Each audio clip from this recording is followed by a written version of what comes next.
How y'all doing? Come on, everybody, let Giants fans make some noise for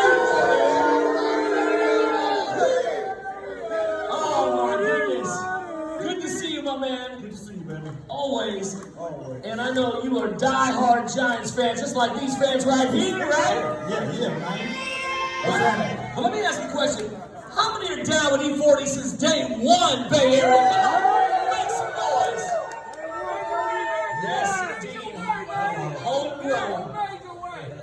That's right. Well, let me get right into it. First off, you are an ambassador for us here in the Bay Area. Not only for your sports teams, but you represent the Bay all the way through. Anybody from Vallejo? Anybody? V-Town? Anyone? We got a handful. The V in the house. But let me ask you this. Your love for sports. Talk about your love for sports. Where did it all begin, E? Wilson Park Little League. Okay. In Vallejo, California. Everybody played Little League back in the days, right? Hell yeah. And, Vallejo is like a baseball city. We love baseball. Hey now. I love all sports. I played Pop Warner. Okay. I played high school baseball. In 10th grade, and I tapped out. How good were you though in 10th grade? I was in the 10th grade. I was a little rusty. I'm gonna be honest, because I hadn't played in a while. Little League and Babe Ruth, I was really good. I was a pitcher. I used to throw heat. Oh! I don't know if I can do that these days, man. That was 40 years ago or something. You dig? Let me ask you this though. Who did you grow up watching? Let's talk Giants first off. Talk about the past, like legends, you know what I mean? Like anybody that stands out to you? Yeah, of course. Of course, Barry Bonds. Of course.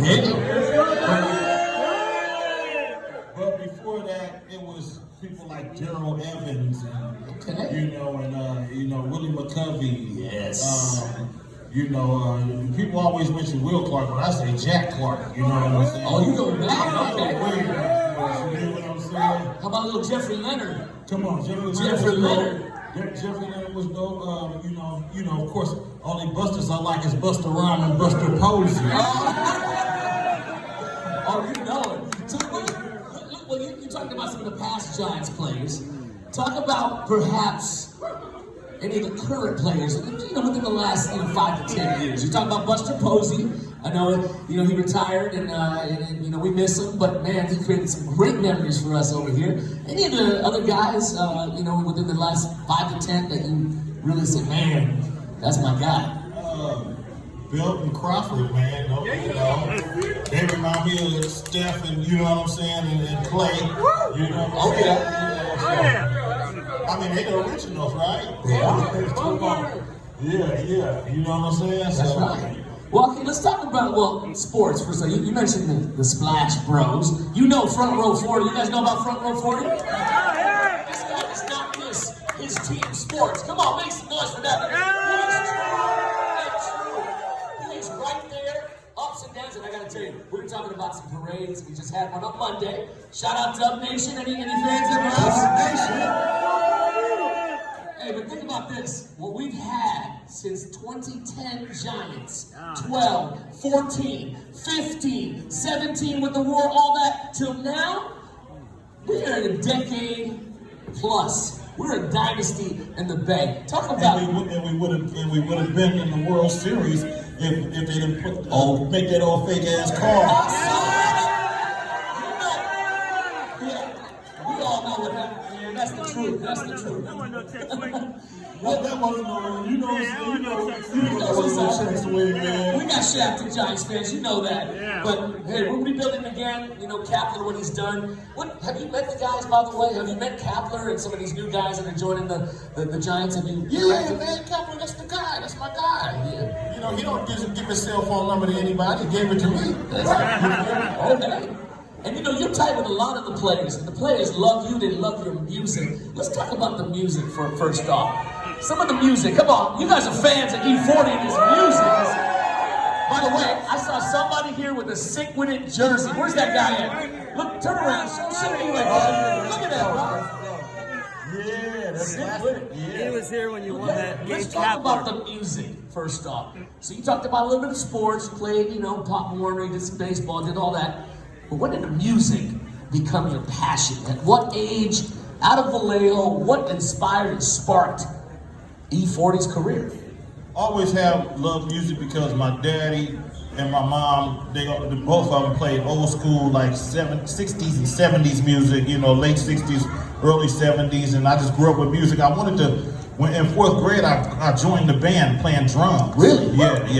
Okay. 4th grade, and I played all the way to high school. I was still a sharp dude, you know, but I played in the marching band, you know what I'm saying? Be Legit, Too Short, many of us, you know what I'm saying? Wow.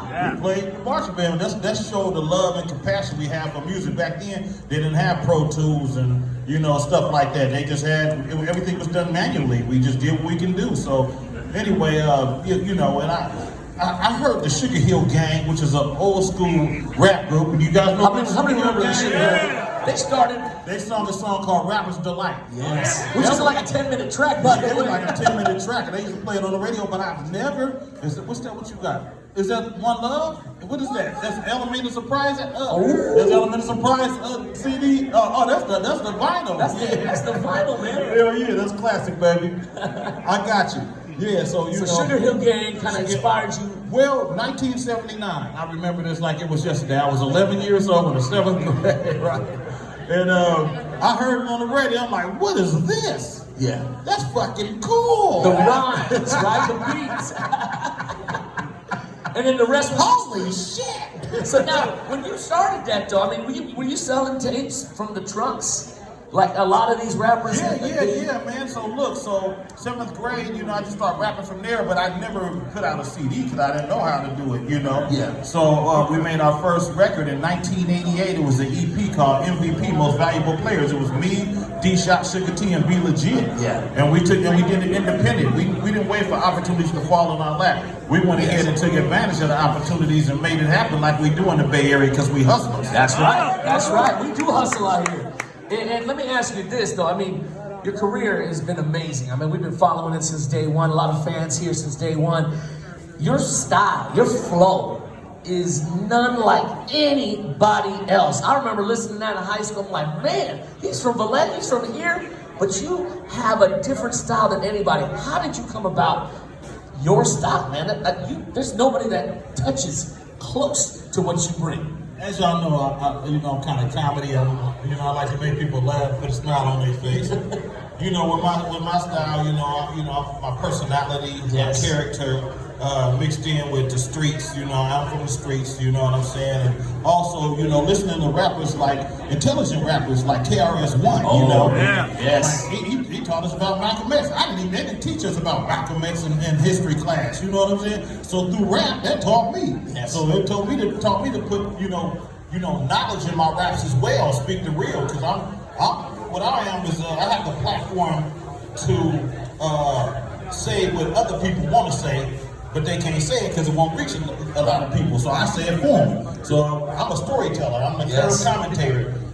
Grew up listening to Too Short, Richard Magic Mike and Calvin T, Freddie B, KRS-One, UTFO, Yes. you know, Ice-T. I can go on and on forever, but you know, I created my own thing. I just took it to a whole nother page of the game. You know, stages to the wages. You dig what I'm saying? Yeah, and I gotta tell you, you can come out with your own E-40 dictionary because you are a trendsetter. You come up with words and rhymes and things that not only here in the Bay Area, but the world comes up with. I mean, like, you got your own thing.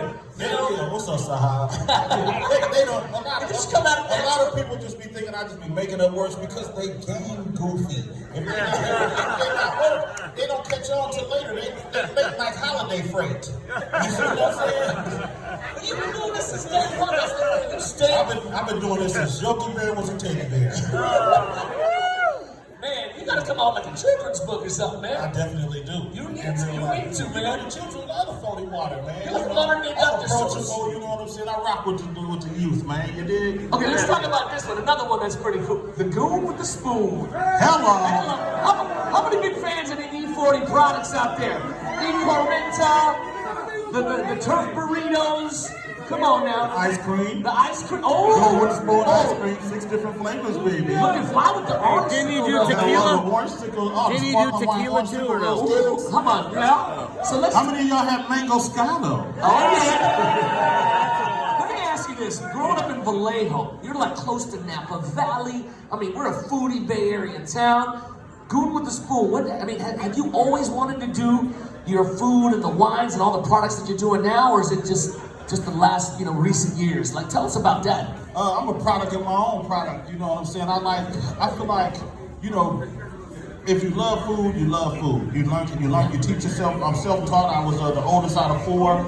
You know what I'm saying? I worked at a restaurant in Benicia, California called the Commandant's Restaurant when I was a young mustache. All right. And that was like a Michelin star restaurant. All the, high-class rich people used to be up in that thing. And I started washing dishes, then I went to the pantry. Then I started learning how to cook escargot and chicken cordon bleu. Really? Yeah, and orange roughly sauteed with lemon and wine sauce and butter and with almonds. You know what I'm talking about? London broil. You know what I'm saying? And so you were exposed to that early on. Early on, and I got my soil dishes that I make. The Magazine Street specials and stuff like that. So they all see me cooking on the going on, tagging the Going with the Spoon, hashtag Going with the Spoon. Go with the spoon. For about 5-6 years, I've been cooking. Now I'm co-packing. I'm doing my own products and it's in stores. And I wanted to start off really small in the Bay Area, and soon it'll be worldwide. Just watch this. That's right. Just watch the process. You know how I do it, y'all.